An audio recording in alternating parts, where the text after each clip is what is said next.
Ya, bersyukur pada Tuhan karena segala kasih karunia dan anugerahnya yang luar biasa.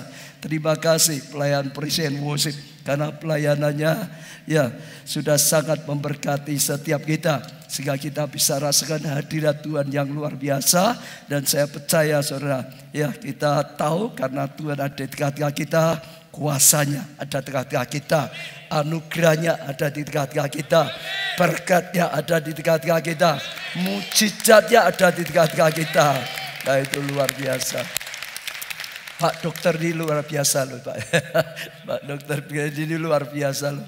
Iya, amin, sungguh-sungguh untuk membangun satu dengan yang lain, saudara. Ya, semua semangat, katakan kanan kiri, ayo. Sama seperti Pak dokter, katakan kanan kiri, saudara. Ayo, yang semangat gitu, saudara. Tapi bagus sekali, saudara. Ibadah yang antusias, ibadah yang hidup di dalam Tuhan.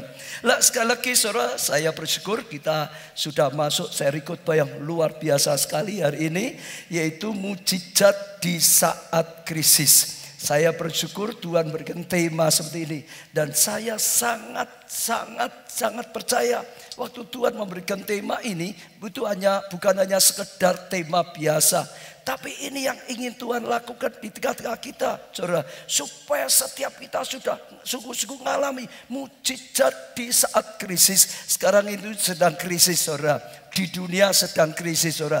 Di Indonesia juga sedang krisis, saudara. Tapi sekalipun saat krisis, Tuhan sedang mempersiapkan sesuatu yang luar biasa supaya anak-anak Tuhan bisa mengalami mujizat, bisa mengalami mujizat, bisa mengalami mujizat, bisa mengalami mujizat. Kurang tepuk tangannya, saudara lah.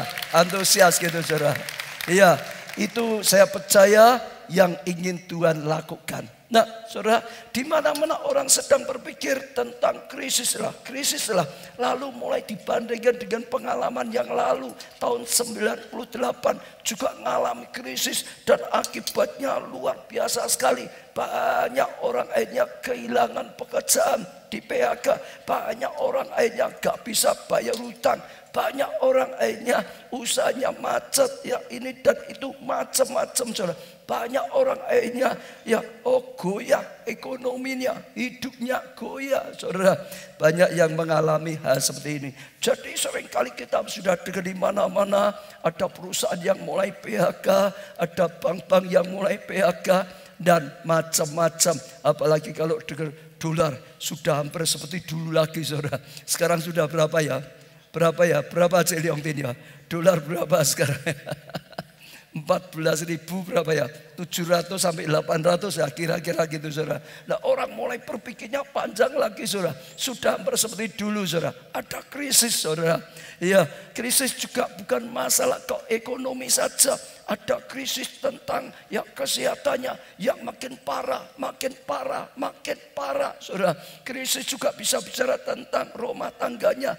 Hubungan dalam rumah tangga, kesatuannya makin parah, makin hancur, saudara. Makin retak, saudara. Bahkan mungkin sudah hancur total. Iya. Rumah tangganya, bahkan kesehatannya, dokter mungkin juga sudah angkat tangan. Atau krisis itu bicara banyak sekali, saudara.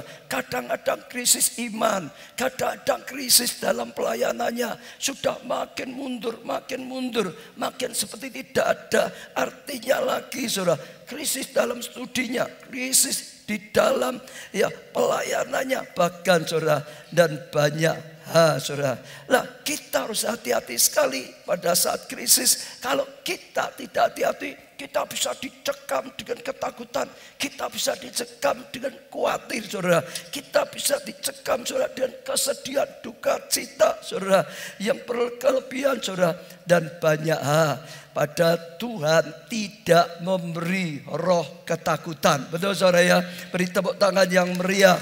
Saudara, kita harus bisa melihat krisis, saudara, itu bisa membuat seorang jadi hancur. Tapi sebetulnya krisis juga bisa membuat seorang menjadi kuat. Bahkan mengalami Kristus di dalam hidupnya. Mengalami anugerah Yesus di dalam kehidupannya. Dan itu sesuatu yang luar biasa. Maka hari ini kita belajar tema khusus yang pertama, yaitu dari krisis kepada Kristus, saudara. Temanya apa, saudara? Dari krisis kepada Kristus. Sekali lagi, saudara, dari krisis kepada Kristus, saudara. Ya, jadi itu saudara, dalam kehidupan krisis itu harus ditanggapi dengan benar, saudara. Karena krisis bisa membuat orang makin hancur, tapi sebetulnya krisis juga bisa membuat orang makin meloncat tinggi, diangkat oleh Tuhan. Luar biasa. Krisis bisa membuat orang itu makin jahat, hidupnya rusak, alasannya kepepet, saudara. Tapi krisis bisa membuat orang makin lembut, saudara, makin kuat imannya, saudara, makin baik karakternya. Nggak tentu, saudara. Ada banyak yang bisa terjadi. Tergantung apa? Respon kita dalam menghadapi krisis. Respon kita dalam menghadapi krisis keluarga. Respon kita dalam menghadapi krisis kesehatan. Respon kita dalam menghadapi krisis studi atau pekerjaan. Respon kita dalam menghadapi krisis keuangan. Itu menentukan makin terpuruk atau malah jadi batu loncatan yang luar biasa. Nah, sekarang kita akan mulai belajar apa yang harus kita lakukan pada saat krisis atau pada masa krisis sedang terjadi dalam kehidupan kita. Yang pertama, di masa krisis kita harus makin dekat dengan Tuhan. Ulangi saudara, di masa krisis kita harus makin dekat bersama Tuhan. Sekali lagi, di masa krisis kita harus makin dekat dengan Tuhan. Makin dekat dengan Tuhan, katakan. Makin dekat dengan Tuhan. Supaya ingat sana, makin dekat dengan Tuhan. Semua sekali lagi, makin dekat dengan Tuhan. Nah, saya akan baca 1 Samuel 30 ayat 1 sampai 6, saudara. Iya, 1 Samuel 30 ayat 1 sampai 6. Ketika Daud serta orang-orangnya sampai ke Siklag, pada hari yang ketiga orang Amalek telah menyerbu. Lah ini orang Amalek musuh menyerbu, saudara. Ya, dikatakan di sini tanah Negeb dan Siklag. Siklag telah dikalahkan, saudara, telah dikalahkan. Siklag itu adalah saat itu ya kampung halaman, maksudnya tempat tinggal Daud dan semua tentara ikuti dia. Jadi Siklag tempat mereka diserang Amalek, ya diserbu Amalek, bahkan dikatakan dikalahkan oleh mereka, dikalahkan oleh Amalek dan dibakar habis tempat tinggal mereka, kampung mereka dibakar habis. Itu krisis. Perempuan-perempuan dan semua orang yang ada di sana, tua dan muda, jadi semuanya tua dan muda, telah ditawan mereka, semua ditawan oleh musuh, saudara. Dengan tidak membunuh seorang pun, mereka mengiring sekaliannya, kemudian meneruskan perjalanannya. Ketika Daud dan orang-orangnya sampai ke kota itu, tampaklah kota itu terbakar habis. Sangat terkejut, saudara. Dan istri mereka serta anak mereka yang laki-laki dan perempuan telah ditawan. Jadi sudah kampungnya habis, hartanya dijara, istri anak mereka ditawan. Lalu menangislah Daud dan rakyat yang bersama-sama dengan dia dengan nyaring. Jadi ternyata Daud ya bisa nangis, saudara. Waktu ya rumah, harta, istri, anak habis, nangis. Daud dan tentara-tentara nangis, saudara. Biasanya tentara itu kuat, pahlawan itu kuat, tapi nangis, saudara, dikatakan, saudara. Dengan apa? Nyaring keras gitu, saudara. Sampai mereka tidak kuat lagi nangis. Lah, saudara bisa bayangkan itu krisisnya seperti apa, saudara. Mereka pulang, mereka kaget, kampungnya sudah habis, hartanya sudah habis, istri anak-anak mereka tidak ada semua. Sangat terkejut sampai nangis dengan suara yang keras, bahkan sampai akhirnya sudah tidak kuat nangis, jadi keras terus menerus sampai nangis saja sudah tidak kuat lagi. Surah ayat 5. Juga kedua istri Daud ditawan, yaitu Ahinoam perempuan Yeshuel dan Abigail bekas istri Nabal orang Karmel itu. Dan Daud sangat terjepit. Dan Daud apa, saudara? Sangat terjepit. Sekali lagi, sangat terjepit. Saudara tangkap, keadaan itu adalah keadaan yang gawat sekali. Dan Daud sangat terjepit. Karena apa? Rakyat mengatakan hendak melempari dia dengan batu. Rakyat itu sudah karena sedihnya, sudah merasa Daud ini yang salah. Mengapa mengajak mereka pergi semua? Nggak ada yang jaga kampungnya gitu, saudara. Sampai dijarah habis. Jadi mereka sedih, saudara. Sampai hendak melempari Daud dengan batu. Seluruh rakyat itu telah pedih hati masing-masing karena anaknya laki-laki dan perempuan, saudara. Tetapi Daud menguatkan kepercayaannya kepada Tuhan. Nah, saudara sekarang bayangkan sedikit. Saat itu Daud sedang mengalami krisis yang sangat besar. Ya, oh saudara, rumahnya habis, harta bendanya habis, istri dan anaknya juga saat itu sudah ditawan semua, tidak ada, semua habis, tidak ada di rumahnya juga tidak ada. Dan itu saudara membuat mereka nangis sedemikian rupa. Tapi sebetulnya itu belum sampai total, saudara. Sudah habis-habisan, saudara. Nangisnya juga sudah habis. Kekuatan tuh nangis saja sudah habis, saudara bisa bayangin. Pernah nggak saudara ngalami? Nangis sampai nggak bisa nangis lagi. Nggak bisa keluar suaranya, saudara. Itu belum selesai. Malah dia terjepit. Kenapa? Anak buahnya, rakyatnya salah paham. Ya, menganggap Daud ini yang membuat akhirnya mereka kehilangan semuanya. Akan dilempari dengan batu, dikepung, akan dibunuh, saudara. Wah, itu saat-saat gawat sekali. Seringkali krisis ini kalau tidak hati-hati membuat hati itu peka. Membuat hati itu kadang-kadang mudah marah. Membuat hati itu mudah emosi. Membuat hati itu mudah prasangka. Saling menyalahkan satu dengan yang lain. Kalau kita tidak hati-hati, saudara, oh itu bisa menimbulkan saling menyalahkan. Itu bisa menimbulkan perpecahan. Itu bisa menimbulkan kehancuran. Kalau tidak hati-hati, saudara. Bersyukur, saudara, Daud menanggapi krisis dengan baik, saudara. Yang pertama dikatakan dia, saudara, menguatkan, saudara. Itu luar biasa sekali, saudara. Oh, sekalipun terjepit, saudara, tapi Daud itu luar biasa sekali. Ambil satu langkah yang luar biasa sekali. Tidak ikut emosi, tidak ikut bertempur. Kalau dia emosi, rusak semua. Saya pernah mengajarkan ini, saudara. Ini penting sekali bagi setiap kita. Mungkin saya ingin mengajarkan sedikit lagi tentang ini. Saat-saat krisis, saat-saat masalah besar, saudara, semua orang seringkali peka dalam keadaan itu. Saudara, bersyukur sekali lagi Daud itu punya hati yang lapang. Daud itu punya hati yang baik. Dia menanggapinya dengan benar. Bisa saja Daud berkata, kalian ini orang-orang yang tidak tahu budi. Dulu kalian ada orang-orang yang dikejar-kejar hutang. Dulu orang-orang yang sangat-sangat tidak berguna. Lari pada aku semua. Aku sudah tolong. Aku sudah latih kamu. Aku jadikan tentara. Bahkan jadikan pahlawan. Oh, mungkin ada yang jadi jenderal perang gitu, saudara. Sekarang kamu air susu mau balas dengan air tuba. Apa disangka aku takut?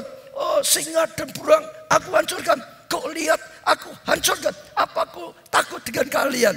Bisa saja, saudara. Tapi kalau Daud ikuti hatinya, akhirnya rusak.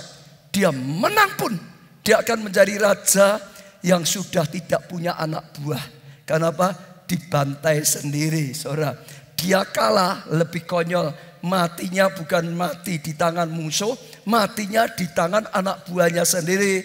Yang dididik dia, yang dilatih dia, yang sungguh-sungguh diperjuangkan dia. Mati konyol, saudara. Ya, kalau saudara baca kisah berikutnya, saudara dapatkan untung juga akhirnya anak buahnya mau juga dinasihati oleh Daud, saudara. Ya, akhirnya mereka kejar musuh, saudara. Dan akhirnya mereka bisa kalahkan, saudara. Kalau anak buahnya juga tidak mau menanggapi dengan baik, bahaya sekali. Sama, mereka menang pun, saudara, mereka akan kehilangan bapak rohani, saudara. Orang yang selama ini terima dia, yang selama ini membimbing dia, yang selama ini memperjuangkan mereka hanya karena keadaan krisis, keadaan salah paham saja, saudara. Apalagi kalah juga sama mati di tangan pemimpinnya sendiri, saudara. Ya, jadi gawat ya. Saya rasa Daud ini luar biasa. Daud, saudara, saat krisis mendekat kepada Tuhan. 1 Samuel 30 tadi ayat saudara, ayat 7 sampai 8. Dan Daud memberi perintah kepada Imam Abiatar bin Himelek, bawalah efod itu padaku. Maka Abiatar membawa efod itu kepada Daud. Kemudian bertanyalah Daud kepada Tuhan. Katanya, ya haruskah aku mengejar gerombolan itu? Akan dapatkah mereka menyusul? Dan akan dapatkah mereka menyusulnya? Dan ia berfirman padanya, kejarlah, sebab sesungguhnya engkau akan dapat mengejar mereka dan melepaskan tawanan. Jadi saat krisis, bersyukur Daud mendekat pada Tuhan. Daud tanya petunjuk dari Tuhan. Daud mendapat petunjuk dari Tuhan. Setelah Daud dapat petunjuk dari Tuhan, maka Daud berkata pada tentaranya untuk mengejar musuh, saudara, dan akhirnya bisa mendapatkan ya kemenangan yang luar biasa sekali. Kalau saudara baca nanti di rumah saja kisah itu, seperti tadi saya katakan, Daud akhirnya berkata pada anak buahnya, kita jangan bertempur sekalipun kita sedang alami krisis besar, sekalipun kita habis-habisan, sekalipun istri anak kita ditawan, sekalipun kita mengalami badai yang sangat besar, jangan saling menyalahkan, jangan bertempur, ayo kita kejar saja. Karena Tuhan sudah berkata, ya kejar akan mendapatkan. Aku sudah mendekat pada Tuhan, aku sudah dapat jawaban dari Tuhan. Kejar, Tuhan akan beri kemenangan. Dan mereka juga menjadi anak rohani yang baik. Kejar, saudara. Dan luar biasa sekali, akhirnya mengejar. Kalau saudara baca terus di Alkitab, akhirnya mereka bisa menang.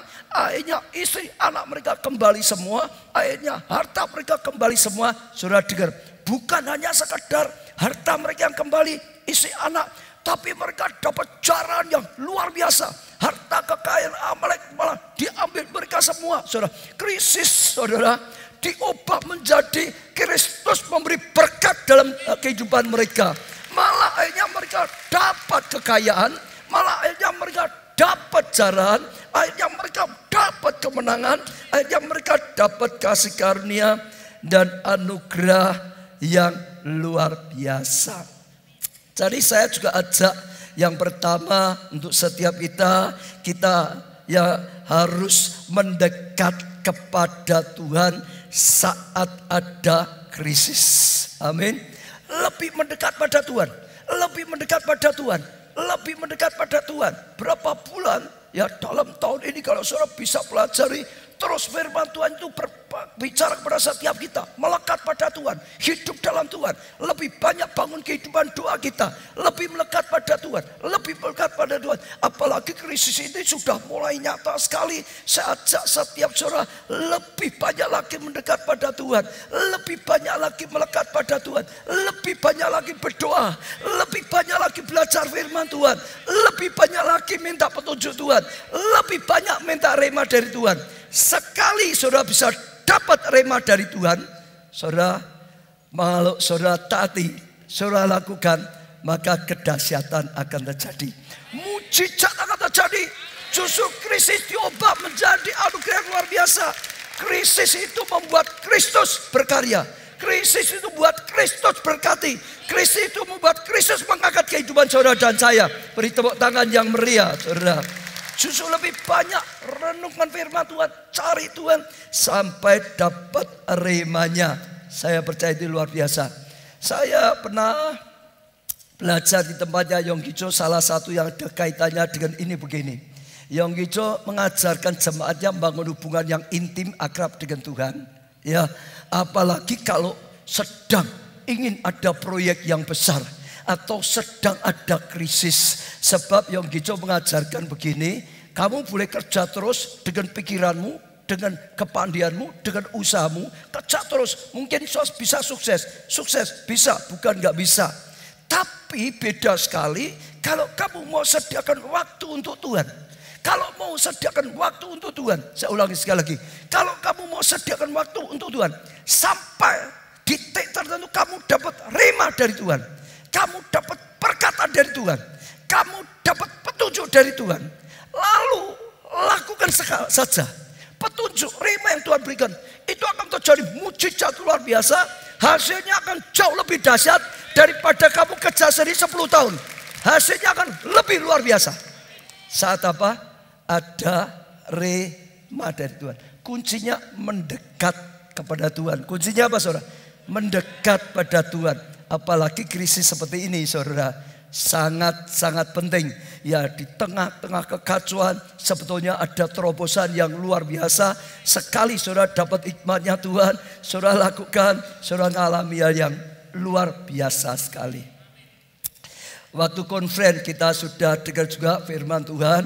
Ya, banyak inilah kairosnya, inilah waktunya Indonesia. Dunia ini sedang krisis, tapi sebetulnya ini waktu untuk Indonesia. Pak Jo juga dapatkan, ini adalah Yobel, ini waktu yang luar biasa. Tahun Yobel, saudara.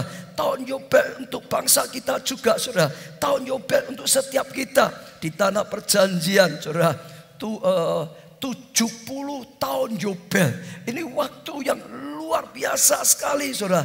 Tahun, ya saudara, pembebasan yang sudah kita kena. Tapi kita juga sama. Kita itu anak-anak Abraham secara rohani. Dan ini sungguh-sungguh saudara sedang berbicara kepada kita. Ya, saya ingin mengajak saudara flashback sedikit bahwa ini tahun yang luar biasa untuk bangsa kita, Indonesia. Di tengah-tengah krisis kita itu sedang Yobel. Saudara dengar, di tengah-tengah kegelapan sebetulnya terang Tuhan itu ada pada kita. Di tengah-tengah krisis yang luar biasa, kelihatannya gak baik, sangat-sangat gak baik.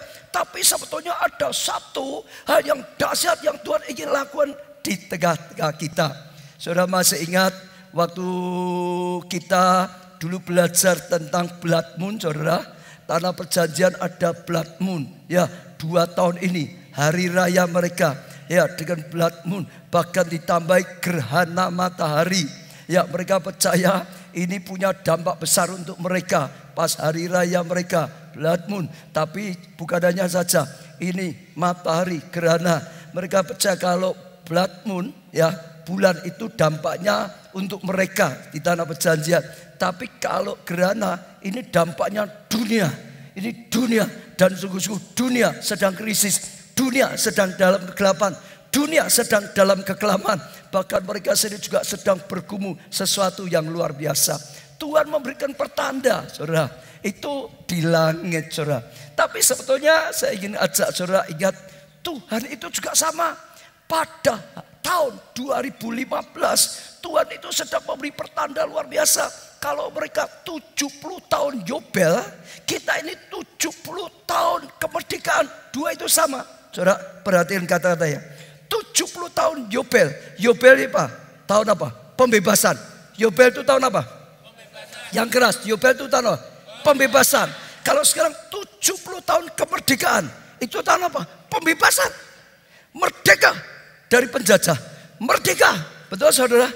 Dari penguasa lain. Merdeka. Ini Yobel kita. Betul? 70 tahun. Tambah lagi 70 tahun. Ya, lahirnya Garuda Pancasila. Burung buas dari timur yang dipanggil oleh Tuhan masuk tanah perjanjian untuk bawa terang Tuhan, untuk bawa keselamatan Tuhan. Ini tahun yang luar biasa untuk bangsa kita. 70 tahun itu satu masa, satu babak. Kita akan masuk masa yang baru. Kita akan masuk Indonesia yang baru. Kita akan masuk ke gerakan Allah yang baru yang luar biasa. Nah, sekarang pertandanya juga sama, ya. Dunia diberi pertanda gerhana matahari. Tapi ya tanah perjanjian diberi pertanda bulan darah. Indonesia diberi pertanda apa, saudara? Tahun ini bintang Bethlehem. Masih ingat saya pernah janjikan, semua sedang diberi pertanda. Iya, coba diulang ini, saudara. Saudara, kompas.com. Sampai sekarang saudara cari masih ada kok saudara. Kalau saudara cari masih ada. Waktu saya baca, ada banyak, ini hanya salah satu ya, Kompas ya. Tapi ada banyak saudara. Iya, di saat itu ditulis, saksikan bintang Betlehem akan terbit saat buka puasa hari ini saudara. Jadi saat itu ada berita seperti ini, bukan anak Tuhan yang nulis loh saudara. Ya, saat kita selesai buka puasa, kita akan lihat ada bintang Betlehem. Luar biasa sekali saudara. Tuhan memberikan pertanda. Tuhan memberikan apa? Pertanda. Tuhan berikan apa? Pertanda. Nah, saudara, lanjutkan lagi.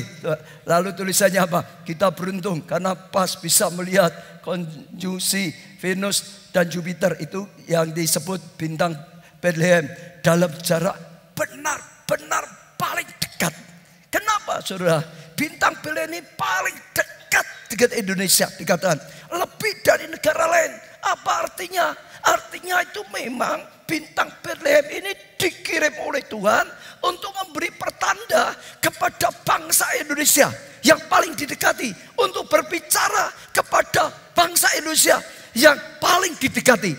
Kalau saya mau berbicara salah satu yang di atas dan saya nggak pakai mic, saya pasti turun. Saya pasti jalannya di sana, yang saya dekati di sana. Kalau saya mau bicara dengan dia, betul nggak saudara? Tapi kalau saya mau bicara yang di belakang sana, nggak mungkin saya di sana. Saya akan jalan di sana supaya saya bisa dekat dengan dia, ngomong dengan dia. Sekarang bintang Betlehem dikirim oleh Tuhan, paling dekat adalah di Indonesia. Jadi kita tangkap Tuhan sedang mengirim pertanda untuk bicara pada bangsa kita Indonesia, saudara. Lalu saudara, saya baca lagi, ya mudah kok lihat bintang Betlehem saat itu. Ya, keluar rumah, lihat di langit ya, sebelah barat utara, agak utara, barat utara. Nah saudara dengar, barat utara ada itu. Barat utara, saudara lihat peta, petanya dikeluarin saja. Ya, dari Indonesia barat naik utara. Itu saudara, bintang itu saudara, kalau diikuti terus, ayo, barat utara, ikuti terus, barat utara, ikuti terus, barat utara, ikuti terus. Saudara akan sampai sungguh-sungguh sampai ke Betlehem. Karena itu sungguh-sungguh bintang Betlehem yang 2000 tahun yang lalu Tuhan kirim pada orang Majus di timur untuk memberikan pertanda juga, untuk berbicara pada orang Majus di timur, untuk menuntun mereka. Tuhan ingin lakukan sesuatu, Tuhan perintahkan mereka lakukan sesuatu. Apa? Mereka ikuti terus sampai ke tanah perjanjian. Beritakan di sana, Raja di atas segala raja telah lahir, Sang Mesias telah lahir. Saudara, bawa berita keselamatan, bawa berita, saudara, kasih karunia dari Allah sudah datang. Jadi saya sangat percaya ini sudah waktunya, saudara. Tuhan bicara bangsa Indonesia jadi berkat bagi bangsa-bangsa, bahkan bawa kabar keselamatan sampai ke tanah perjanjian. Tuhan sudah bawa kita melakukan banyak hal untuk hal yang seperti ini. Tuhan sedang berbicara, teguhkan. Seperti dulu yang saya ajarkan berapa tahun, kegerakan Allah dari Yerusalem, Yudea, Samaria, Antioquia, Makedonia, terus sampai Roma, Eropa, Amerika Latin, Afrika, Asia, Korea, Indonesia. Setelah Indonesia, saudara, mau kemana lagi? Timur Tengah, sekarang digoncangkan terus. Setelah Timur Tengah, tanah perjanjian, hati yang tegar teguh mulai dirontokkan, saudara. Ini waktunya, artinya sungguh-sungguh Tuhan sedang berbicara melalui bintang Betlehem. Ini waktunya bangsa Indonesia bangkit. Terang Tuhan sudah terbit atasmu. Bangkit, dunia dalam kegelapan, bangkit untuk jadi terang. Saya percaya itu justru ini kesempatan yang luar biasa. Tuhan sering memberi pertanda. Saya lalu ingat zaman dulu tahun 65, saya masih umur 12 tahun. Saya masih umur berapa? 12 tahun.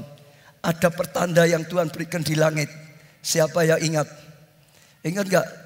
Kajiwat Ciliongtin tahun 65. Itu tuh di langit ada pertanda. Pak Tik ingat gak? Waktu saya umur 12 tahun, orang-orang berkata, wah ada bintang. Bintang apa? Kemukus. Nah, Daya ingat ya. Saat itu ada bintang kemukus. Bintang itu panjang seperti punya ekor gitu. Orang sudah tanya, ada apa ini?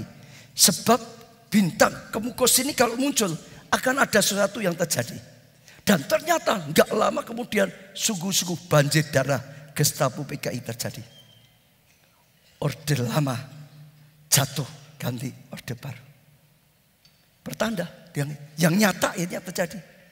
Lalu sebetulnya tahun 98, saudara boleh cari di internet juga sama. Bintang kemukus ini sebetulnya muncul.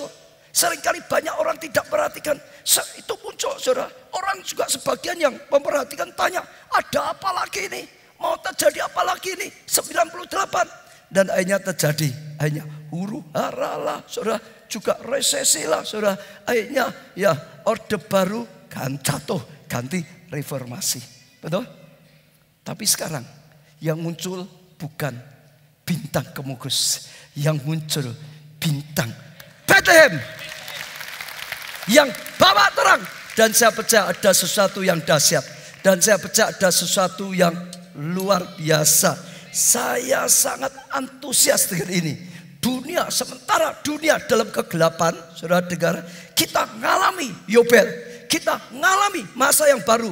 Kita diberi petunjuk oleh Tuhan. Bintang Bethlehem. Saudara, itu sesuatu yang luar biasa. Maka saya percaya, setiap saudara, tangkap rencana Tuhan. Tangkap janji Tuhan. Ini waktu yang luar biasa. Ditambah lagi bulan ini, saudara, Tuhan beri firman yang luar biasa. Mujizat di saat krisis. Saya percaya Tuhan ingin memberi mujizat di saat krisis. Kenapa? Saudara dengar. Tuhan panggil kita untuk jadi terang. Dunia dalam kegelapan, saudara dengar ya. Dunia dalam kegelapan, semua dalam kekelaman. Oh, orang-orang yang mau dipakai oleh Tuhan, anak-anak Tuhan yang mau dipakai oleh Tuhan, sengaja akan diberkati luar biasa. Sekalipun krisis, bukan mengalami krisis, tapi malah mengalami Kristus yang luar biasa. Mujizat, supaya apa? Bisa dimunculkan jadi terang. Supaya apa? Bisa dimunculkan jadi berkat. Supaya apa? Bisa dimunculkan jadi alatnya Tuhan. Itu yang dikatakan. Itu sebabnya mujizat di saat krisis. Saya sangat-sangat percaya, saudara, setiap saudara yang mau dipakai oleh Tuhan jadi terang, mau dipakai oleh Tuhan jadi berkat. Jadi berkat untuk keluarga, bukan jadi beban. Jadi berkat untuk sesama, bukan jadi beban. Jadi berkat untuk kota, jadi berkat untuk bangsa kita. Jadi berkat untuk gerejanya. Jadi berkat untuk kerajaan Allah. Saudara dengar, Tuhan itu sedang cari orang seperti ini. Bukan hanya yang mau diberkati loh, saudara. Itu enggak berlaku untuk mujizat ini. Tapi yang mau jadi berkat. Kita dipanggil bukan untuk diberkati saja. Panggilan kita jadi berkat. Kalau kita mau jadi berkat besar, maka akan dikirim berkat besar. Kalau kita mau jadi berkat sangat besar, maka akan dikirim berkat sangat besar. Kalau kita mau jadi berkat sangat besar sekali, maka akan dikirim berkat sangat besar sekali. Mujizat memang gak masuk akal. Krisis kok, orang lain krisis kok, tapi mengalami kelimpahan yang luar biasa. Itu mujizat. Betul? Parah, saudara. Makin krisis, mujizatnya besar. Mujizat kesembuhan. Betul, saudara? Pecah, semua orang berkata, gak mungkin keluarganya bisa dipulihkan. Tapi sekali lagi, Allah itu sumber mujizat. Justru saudara berani percaya, imani, saudara, akan terjadi mujizat. Yang namanya mujizat memang gak masuk akal. Yang namanya mujizat harusnya memang tidak bisa. Memang semua orang berkata gak bisa. Amin. Memang gak bisa untuk manusia. Itu namanya mujizat. Allah itu sumber mujizat. Kalau tidak bisa melakukan mujizat bukan Allah. Allah itu ahlinya melakukan mujizat. Saya beri kesaksian sedikit.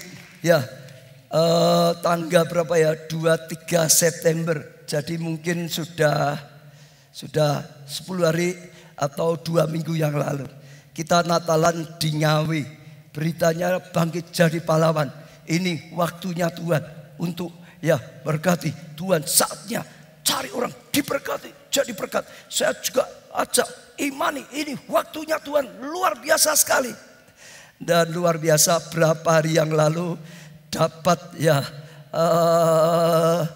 kesaksian dari Ngawi. salah satu pendoa di Ngawi, Pak Aditya, ya Pak Tony dengan istrinya Eli, tahu enggak? Oh ya ini saudara, Bu Eli dan Tony kesaksian setelah HUT Ngawi kemarin diberkati luar biasa. Kalau dulu dapat kontrak tusuk sate dan tusuk gigi, ternyata tusuk sate itu ya bisa jadi berkat loh saudara. Sumber mujizat. Tusuk gigi itu ya bisa loh saudara, dipakai oleh Tuhan. Tuhan itu luar biasa. Dulu paling banyak dikatakan saudara berapa ini? 150 ton.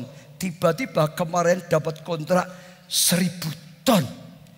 Beri tepuk tangan untuk Tuhan. Pada kompetitornya ada yang tidak produksi dan mengurangi karyawan karena krisis. Tapi Bu Eli justru sebaliknya, terjadi pembalikan saudara. Sebaliknya diberkati sangat melimpah.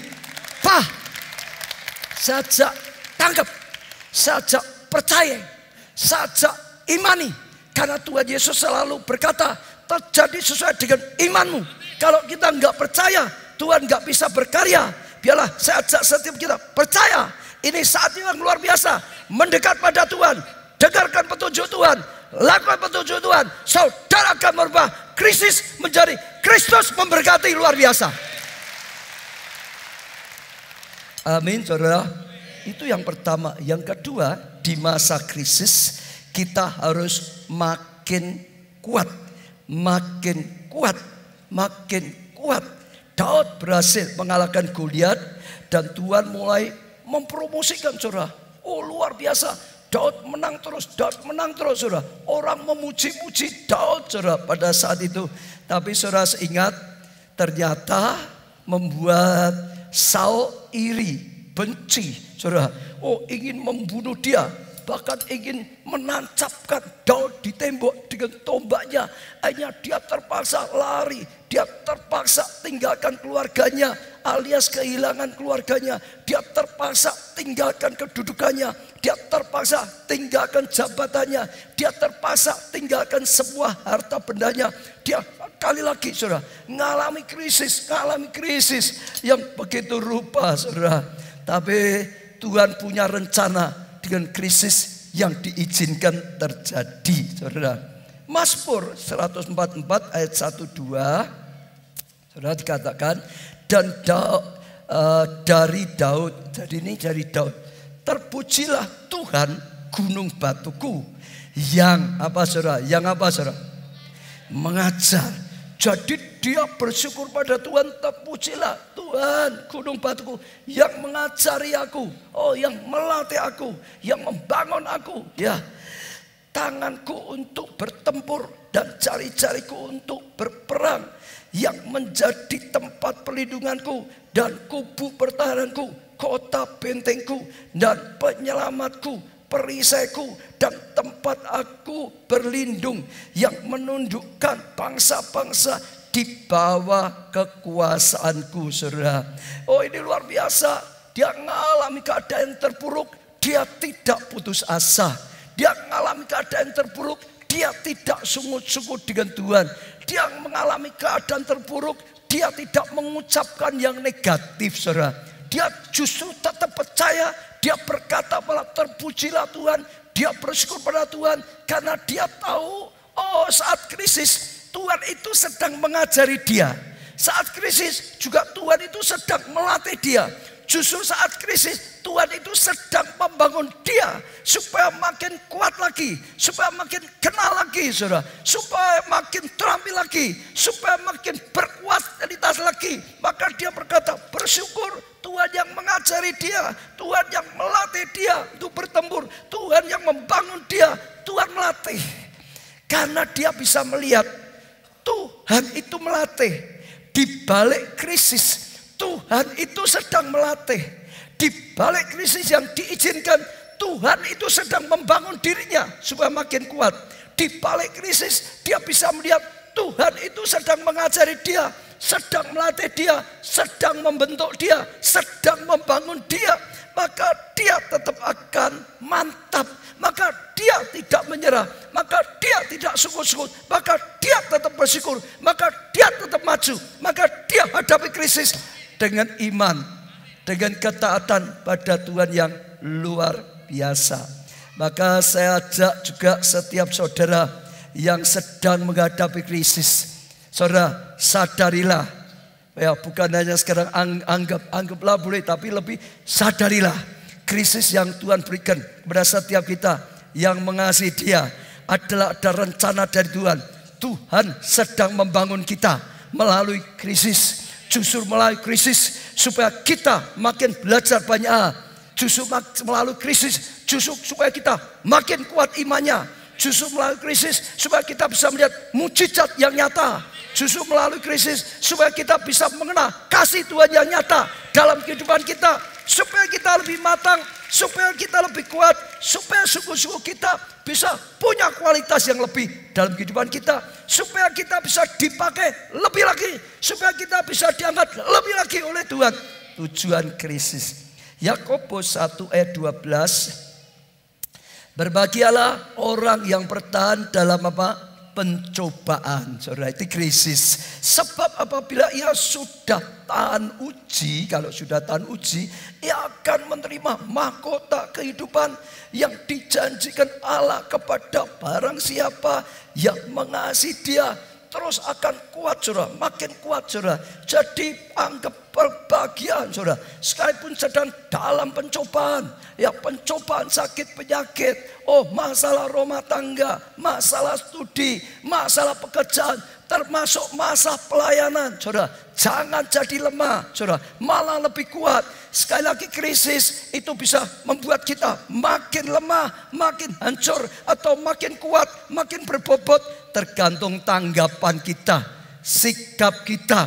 Pandanglah, sadarilah, Tuhan izinkan krisis datang dalam hidup kita untuk melatih kita, untuk mengajari kita, untuk membentuk kita, untuk melembutkan kita, untuk mematangkan kita. Kalau kita tahan uji, maka janji mahkota diberikan, maka akan diangkat, dipercayai lebih tinggi lagi dari hal yang lain.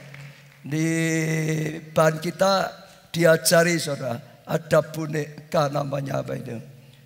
Putoong katanya gitu, saudara. Itu terus ya mantep, ya nggak mau dijatuhkan. Kita tidak punya putoong, tapi tidak tahu nanti tadi diberikan, saudara. Ini tiruan, hanya tiruan saja gitu, saudara. Ini tiruan, saudara. Nah, ini tiruan, saudara. Ya, tujuannya untuk apa? Untuk ya contoh ya, Wendy. Sini Ben. Nah, daripada duduk lihat aja. Ya pemimpin yang ngasih contoh nih, saudara ya. Coba Ben, jatuhkan Ben. Ini penguin loh ya. Wendy dengan penguin menang siapa? Bisa nggak dia jatuhkan penguin? Coba. Lo enggak jatuh? Ya tapi tetap salah.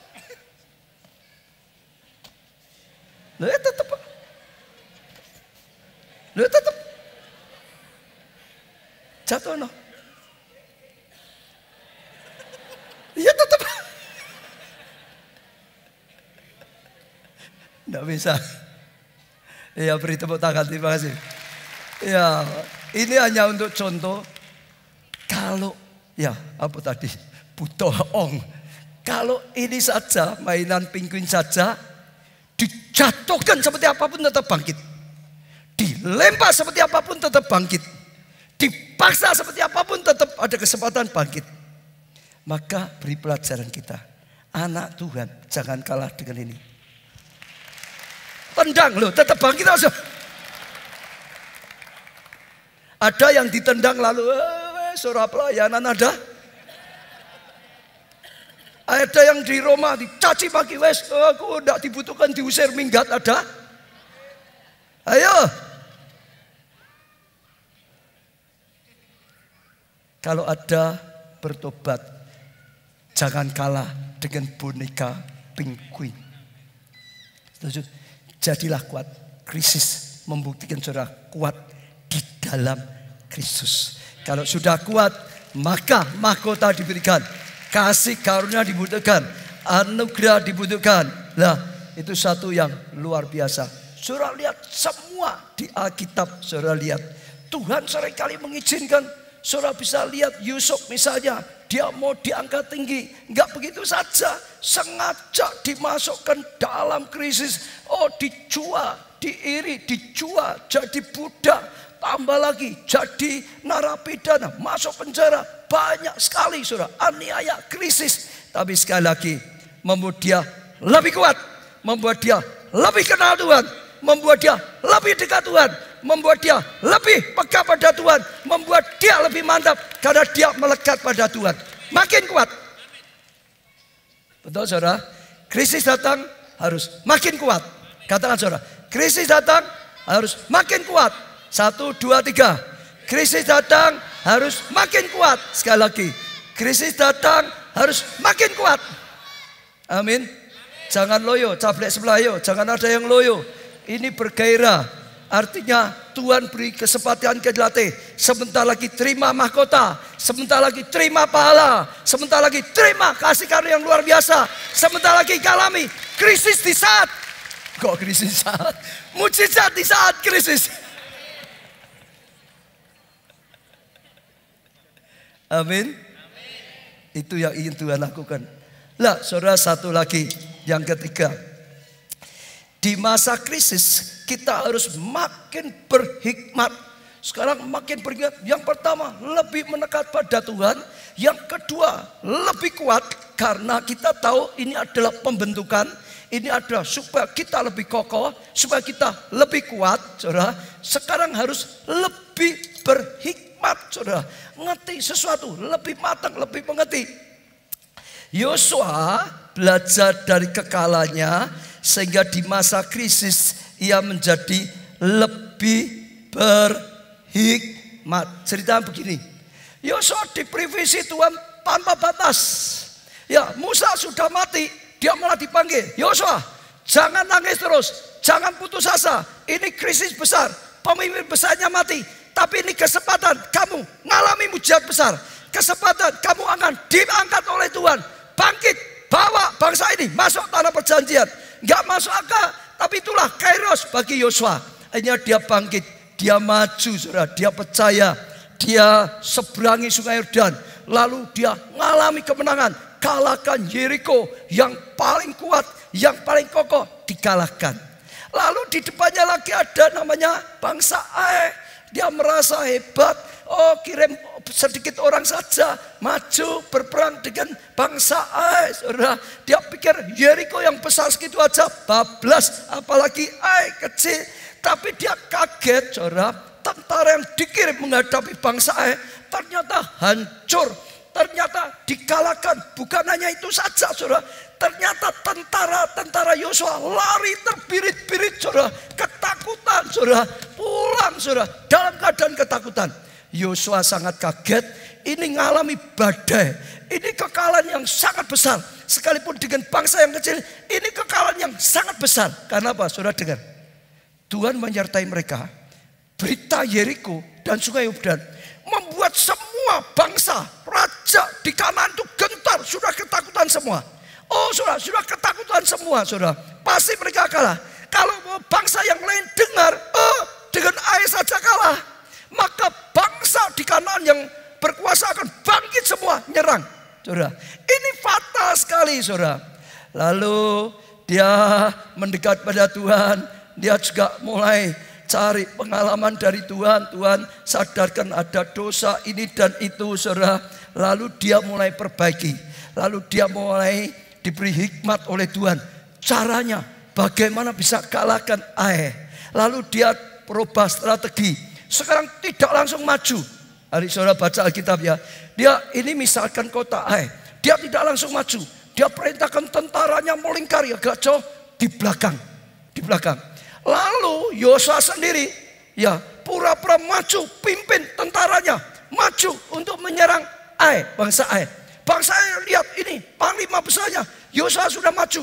Mereka langsung kerahkan juga tentara paling kuatnya maju hadapi Yosua. Lah, lalu baru hadapi sedikit saja pura-pura kalah, pura-pura takut, lari saudara, lari. Dikejar semua, dikejar, makin jauh. Waktu dikejar makin jauh, langsung tentara Yosua langsung masuk kotanya, nyergap kotanya, hancurkan kotanya, bakar kotanya. Tentara lihat, kotanya habis, hancur, gentar ketakutan. Lalu Yosua dan tentara balik, sekarang mulai kejar mereka, bunuh mereka. Artinya begini, Yosua itu ambil pelajaran dari kekalahannya, memperbaiki, lalu kalahkan musuh. Jadi artinya kita meningkatkan hikmat, kepandaian, pengalaman, strategi untuk masuk krisis. Sehingga sekalipun krisis kita malah dapat terobosannya. Sekalipun krisis kita malah dapat berkatnya. Sekalipun krisis kita dapat kesempatannya. Sekalipun krisis mujizat justru terjadi dalam hidup kita. Yang tidak masuk akal jadi masuk akal.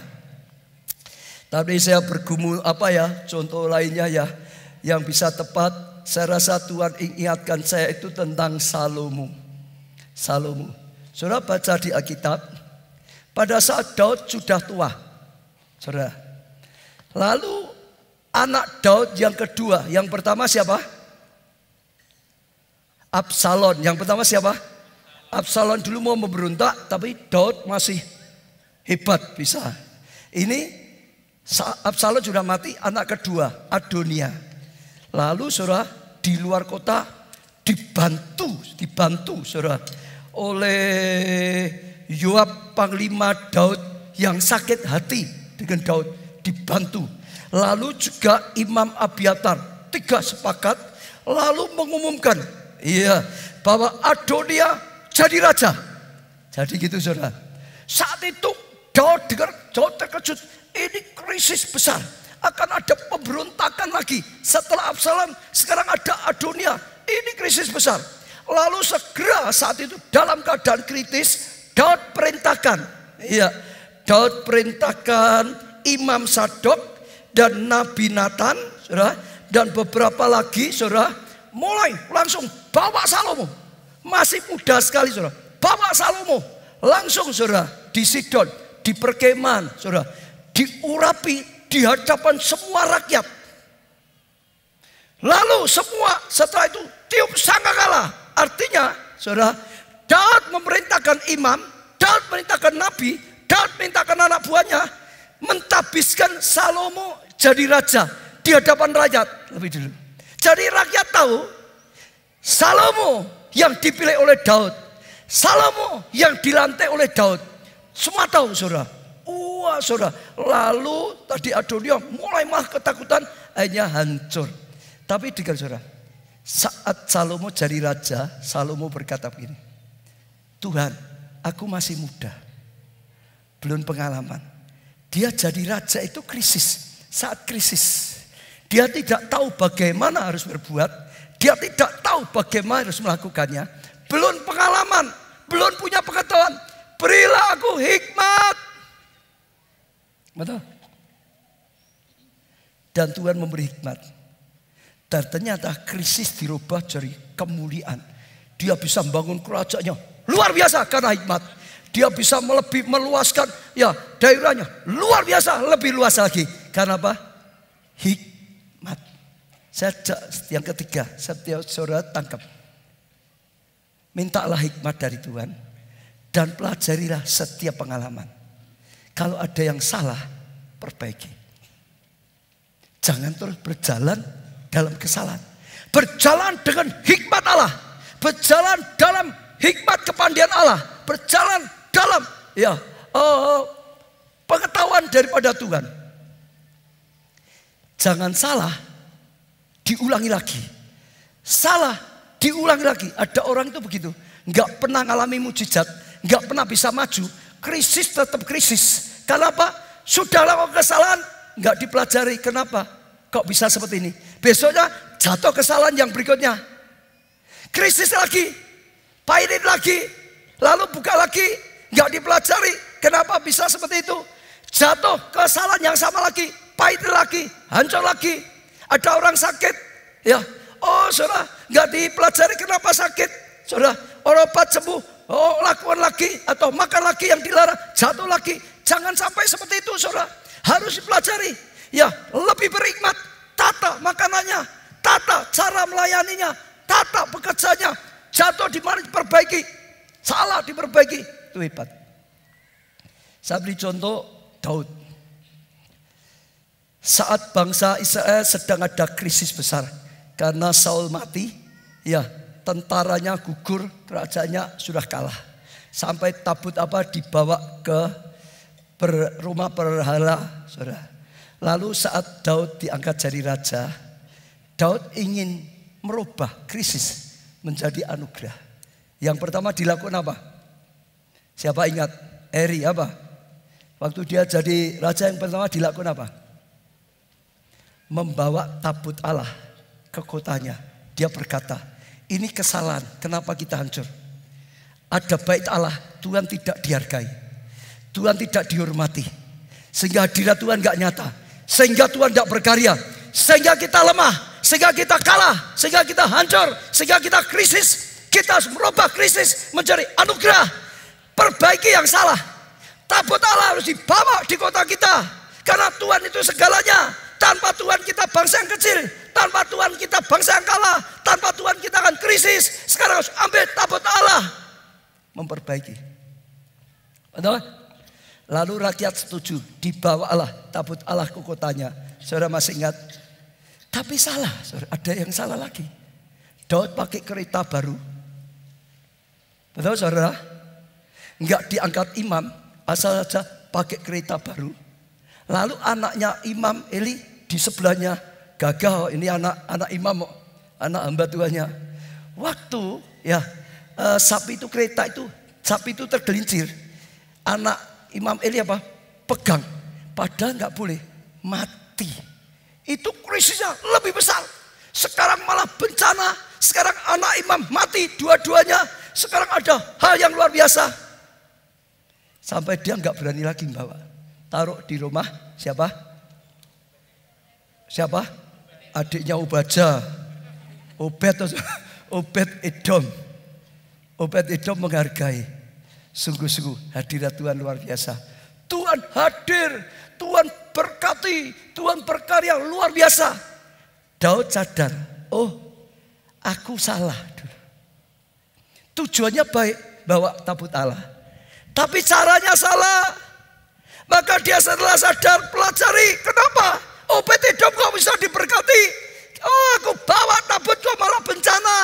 Dia pelajari kesalahannya, dia pelajari firman Tuhan, hanya dia dapatkan keliru.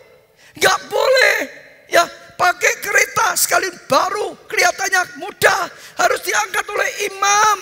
Gak boleh semua orang pegang, gak boleh. Dia mulai ya dari pengalaman yang salah, dipelajari, diperbaiki, diambil lagi tabut itu, dibawa ke kotanya, dan ternyata Tuhan hadir, Tuhan berkenan. Bahkan pondok Daud menjadi kesukaan dari Tuhan. Krisis berubah menjadi anugerah yang dahsyat, luar biasa. Sajak saudara, kalau yang sedang mengalami masalah krisis, ambillah pelajaran. Kenapa keluargamu tembur terus? Mungkin ada yang salah. Cara ngomong, cara bertindak diperbaiki. Betul saudara? Lebih berhikmat. Kenapa pekerjaanmu gagal terus? Dipelajari. Mungkin ada yang salah. Lalu diperbaiki. Jangan berjalan dalam kesalahan yang terus menerus. Kalau terus menerus, krisisnya terus menerus, nggak pernah selesai. Diperbaiki. Saat krisis datang harus lebih berhikmat. Betul? Sakit terus, kenapa? Pelajari, tanya Pak Dokter, kenapa bisa begini? Perbaiki penyebabnya. Lebih berhikmat lagi. Pelayanan, kenapa gagal pelayanan? Pelajari, lebih berhikmat lagi. Dan waktu saudara lakukan yang lebih, Tuhan berkarya. Maka akan ada mujizat di saat krisis. Mujizat di saat krisis. Mujizat di saat krisis. Mujizat di saat krisis. Mujizat di saat krisis. Amin. Saya percaya Tuhan akan lakukan mujizat yang luar biasa. Tadi atau kemarin dibagikan formulir doa, ada formulir doa, coba diangkat. Saya ajak saudara, bertindaklah dengan iman. Tulis, nanti dikumpulkan, itu ada kotak-kotak itu saudara. Kita akan mulai doakan terus, ya sepanjang bulan terus didoakan dengan iman saudara. Saudara tulisnya dengan iman, saudara sendiri doakan dengan iman. Didoakan bersama-sama dengan iman saudara. Saya percaya ini waktunya Tuhan yang akan melakukan. Ini kairosia. Tapi Tuhan juga berkata, mintalah supaya aku memberi. Saudara dengar, waktu Daniel mempelajari, ternyata ini sudah 70 tahun waktunya Tuhan. Selesai pembuangan, tidak langsung terjadi. Daniel bangkit jadi pahlawan doa. Berdoa pada Tuhan untuk bangsanya. Tuhan, ini sudah 70 tahun. Tuhan, ini waktunya dipulihkan. Tuhan, firman-Mu digenapi. Waktunya dia bangkit jadi pahlawan doa. Tuhan dengar bangsanya dipulihkan. Amin. Betul saudara? Lakukan dengan iman, sungguh-sungguh. Kedua, kita membagikan itu untuk undangan paket jiwa baru. Yang di situ juga ada souvenirnya, pakai keselamatan. Supaya jangan hanya kita, banyak orang bisa diselamatkan. Banyak orang bisa diselamatkan. Keluarga saudara, teman saudara, siapapun pakai supaya bisa mereka juga diselamatkan. Ingat, yang akan diberkati luar biasa adalah orang yang mau dipakai Tuhan. Amin. Jadi berkat. Kita tidak dipanggil untuk diberkati saja. Panggilan kita, takdir kita, ketetapan Tuhan, kita tuh jadi berkat. Dan kalau sudah lakukan, sudah ngalan kemudian. Bahkan saya rindu kita akan mulai sejak sekarang lomba selamatkan jiwa di gereja kita. Lomba sampai nanti Desember. Saya sedang berdoa, kalau mungkin, aku tidak janji ya saudara, kalau mungkin nanti pemenangnya diajak Holy Land saja. Iya saudara, itu kalau mungkin. Bahkan mungkin kalau bisa nanti perorangan, jadi siapapun bisa gitu saudara. Tapi kembali saudara, bukan itunya yang penting. Tapi ini kairos, kembali pada firman Tuhan. Saudara lakukan. Sekarang saya tutup dengan satu kesaksian. Saya baru pulang kemarin saudara dari Surabaya. 2 minggu ini setiap hari saya pergi terus. Kalau bukan kekuatan Tuhan sudah enggak mungkin saya kuat saudara. Saya percaya ini kekuatan Tuhan. Hampir tiap hari saudara. Jadi baru tadi pagi pulang dari Surabaya juga. Tapi ada kesaksian terus meneguhkan, terus meneguhkan, terus meneguhkan. Di setiap ulang tahun saya lihat Tuhan bekerja luar biasa sekali. Saudara bisa ikuti WhatsApp, Tuhan bekerja luar biasa. Tapi sekarang saya akan tutup dengan kesaksian. Salah satu jemaat kita di Surabaya, kemarin waktu saya makan bersama, dia cerita banyak. Pengalamannya tahun 98. Saudara dengar, karena ini bisa untuk contoh. Dia itu karyawan bank. Dia itu kerjanya apa? Yang keras, supaya saudara tangkap dulu. Dia apa? Karyawan bank. Dia 9 tahun jadi karyawan bank. Tapi dia belajar ya sungguh-sungguh ya dalam melakukan pekerjaan. Sungguh-sungguh dia berprestasi. Karyawan bank tapi berprestasi. Waktu 98, bank di mana dia bekerja dilikuidasi, ditutup pemerintah. Krisis. Ini dia cerita pengalamannya, krisis. Lalu dia pikir ya sudah, dia mau istirahat dulu sambil mikir nanti mau apa, karena ini semua krisis. Lah, dia baru 1, 2 atau 3 bulan, tiba-tiba ada dulu nasabahnya. Ya, dulu nasabahnya cari dia karena nganggap dia ini pinter ngelola bank. Ngajak apa? Ayo beli BPR yang akan dilikuidasi. Kan saat itu banyak dilikuidasi. Enggak dijual ya akan diambil pemerintah. Jadi banyak yang dijual murah-murah. Jadi ayo aku dana, kamu kepandaian. Lalu sepakat saudara, beli BPR yang sudah akan dilikuidasi jadi murah sekali. Nah jadinya join. Lalu dia tangani cari izinnya juga dapat syarat dalam 1 tahun harus bisa membenahi supaya BPR ini jadi bagus. Mereka join kerjasama, dibangun dia yang kerja karena dia orang bank berhasil. Sampai sekarang dia punya BPR. Kalau enggak ada krisis 98, dia mungkin masih karyawan bank. Dengar saudara. Mujizat di saat krisis. Saudara dengar. Karyawan bank, resesi, ya banknya tutup, nganggur. Tapi ternyata di tengah krisis ada terobosan yang luar biasa. Dan dia berkata, Pak, saya sangat yakin krisis ini dia akan mengalami seperti 98. Terobosan yang lebih besar. Baru hari-hari ini dia berkata, dia itu nggak punya pengalaman kerja kayu. Tiba-tiba Tuhan buka jalan banyak. Orang yang cari kayu dan dia juga tiba-tiba ditemukan oleh Tuhan. Ya tempat ya di Papua kayu yang untuk kayu yang perusahaan yang besar bisa menyediakan kayu. Tiba-tiba saudara. Jadi dia berkata saudara, dia tangkap, dia ikut gereja kita itu belum ada 1 tahun mungkin. Kurang lebih lah gitu. Tapi dia tangkap firman Tuhan, tangkap firman Tuhan, tangkap saudara. Jadi dia berkata, saat ini krisis bagi aku bukan krisis. Kristus yang luar biasa sedang berkarya dalam hidupku. Kenapa? Dia itu nggak usaha loh saudara. Tuhan buka sendiri loh saudara. Tiba-tiba nggak pernah punya pengalaman kerja kayu. Tuhan buka sendiri, jadi dia ekspor. Dia kalau orang lain berkata, dolar naik, deg-degan. Dia dolar naik. Karena harganya kan dolar semua, dapatnya uang kan dolar terus. Orang lain nggak ada order, dia ordernya melimpah.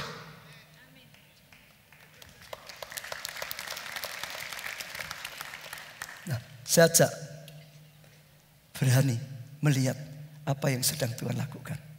Saudara akan lihat kemudian Tuhan. Ini semua dialami jemaat kita. Dia berkata, tahun ini dia bersyukur karena cerita mujizat. Di saat krisis dia percaya ada mujizat yang besar, yang dahsyat akan Tuhan lakukan. Semua bangkit berdiri. Angkat tangan saudara di hadapan Tuhan. Kita akan doa bersama-sama. Saya akan berdoa untuk setiap saudara. Ya, apa yang saudara tulis di formulir doa sekarang didoakan bersama-sama. Tapi nanti jangan lupa dikumpulkan. Angkat tangan saudara, mulai berdoa. Mulai berdoa, ayo kita berdoa bersama-sama. Saudara bisa buka hati saudara, berkata-kata pada Tuhan, saya akan berdoa untuk saudara. Terima kasih Tuhan, karena segala kasih karunia dan anugerah Tuhan. Saat-saat ini saat yang luar biasa. Terima kasih Tuhan, dunia dalam kegelapan. Tapi Tuhan sedang munculkan kami anak-anak Tuhan. Oh akan diberi mujizat, supaya bangkit jadi terang. Amin. Supaya bangkit jadi berkat. Amin. Supaya bangkit jadi alatmu Tuhan. Memuliakan namamu melalui hidup kami. Banyak orang bisa diselamatkan. Amin. Tuhan kami bersyukur karena rencanamu yang luar biasa. Amin. Kau memberikan pertanda yang luar biasa. Amin. Tuhan kami datang di hadapanmu. Engkau memberikan tema mujizat di saat krisis. Mujizat di saat krisis. Kami tangkap firman-Mu Tuhan. Kami terima firman-Mu Tuhan. Kami imani firman-Mu Tuhan. Jadilah seperti yang Kau firmankan. Jadilah dalam hidup kami. Jadilah dalam gereja ini. Jadilah atas setiap kami pada saat ini. Tuhan Kau lihat tangan-tangan kami yang terangkat. Pegang tangan-tangan kami Tuhan. Tuntunlah kami Tuhan. Bimbinglah kami Tuhan. Pakai kami Tuhan. Apa yang kami perbuat jadi berhasil. Karena Engkau yang mengurapinya. Karena Engkau yang menuntunnya. Hari ini Tuhan, hamba-Mu berdoa. Beri hati yang melekat pada Tuhan. Lebih mendekat pada Tuhan. Tuhan berilah hati yang lebih teguh lagi. Hati yang lebih kuat lagi. Karena krisis adalah kesempatan dibangun oleh Tuhan. Tuhan sekali lagi beri hikmat. Seperti Engkau memberi hikmat pada Salomo. Seperti Engkau memberi hikmat pada Yosua. Seperti Engkau beri hikmat pada Daud. Hari ini Tuhan berilah hikmat setiap kami. Dan mujizat terjadi. Dan mujizat terjadi. Dan mujizat terjadi. Oh, mujizat kesembuhan. Mujizat pemulihan keluarga. Mujizat dalam pelayanan. Mujizat dalam studi. Mujizat dalam pekerjaan. Mujizat dalam keuangan. Mujizat dalam seluruh kehidupan kami. Dan kami tahu Tuhan, kuasa-Mu sedang bekerja. Saat ini kami deklar iman kami Tuhan. Kami percaya, kami tanggap. Jadilah seperti yang Kau katakan. Jadilah seperti yang Kau katakan. Jadilah sesuai dengan firman-Mu. Maka kami tahu ini sedang terjadi. Ini sedang terjadi. Ini sedang terjadi. Dalam nama, di atas segala nama. Nama-Mu Tuhan Yesus. Kami terima dengan iman. Amin. Terjadi.